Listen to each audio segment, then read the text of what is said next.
এই রকম তসবি দানা এইটা এইভাবে ছিঁড়ে পায়ের নিচে নেবেন। কেন? এইটার মাধ্যমে মুহাম্মদ সাল্লাল্লাহু আলাইহি ওয়াসাল্লামকে অপমান করা হয়। জি, তসবি ছিঁড়ে পায়ের নিচে দিলে দানাগুলাকে নবীজি সাল্লাল্লাহু আলাইহি সাল্লামকে অপমান করা হয়। এটা কি আপনি আমাদেরকে শিখাইলেন যে এভাবে আমরা নবীকে অপমান করব? নাকি আপনি আমাদেরকে এটা শিখাইলেন যে তসবি দানার মাধ্যমে জিকির করলে নবী করিম সাল্লাল্লাহু আলাইহি সাল্লামকে অপমান করা হয়? আপনি যদি বলেন তসবি দানার মাধ্যমে জিকির করলে নবী করিম সাল্লাল্লাহু আলাইহি সাল্লামকে অপমান করা হয়, তাহলে আমি বলবো যে আসলে অপমান হইতেছে মানুষের মাকসাদ, উদ্দেশ্য।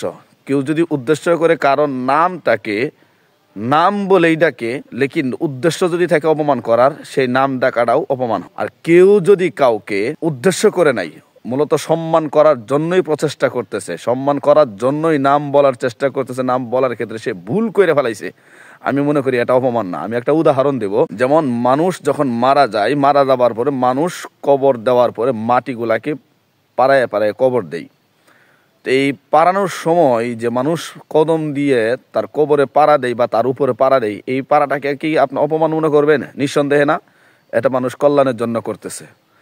আবার এই পাটা দিয়েই মানুষ যদি মনে করে, ভাই তুই বেঁচে থাকতে তোর আমি কোনোদিন মারার সাহস বা তোরে মারার কোনো সুযোগ পাই নেই, আজকে একটা সুযোগ পাইছি, তোর কবর পাশে যেহেতু দাঁড়িয়ে আছে, আমি তোর দুটো লাথি দিয়ে গেলাম, এই মনে করে কেউ যদি পা দিয়ে তার কবরে আঘাত করে, এটাকে কি বলবেন? এটা অবশ্যই অপমান।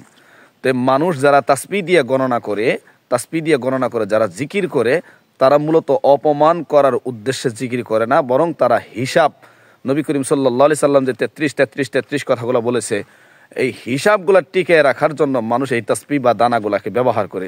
এই দানাগুলা ব্যবহার করাকে আপনি অপমান এটা বলতেই পারেন, এটা বলার কোনো সুযোগই নাই। আল্লাহ তাআলা আমাদের দিনের প্রত্যেকটা বিষয়গুলোকে ভালো করে জেনে বুঝে আমল করার তৌফিক দান করুন।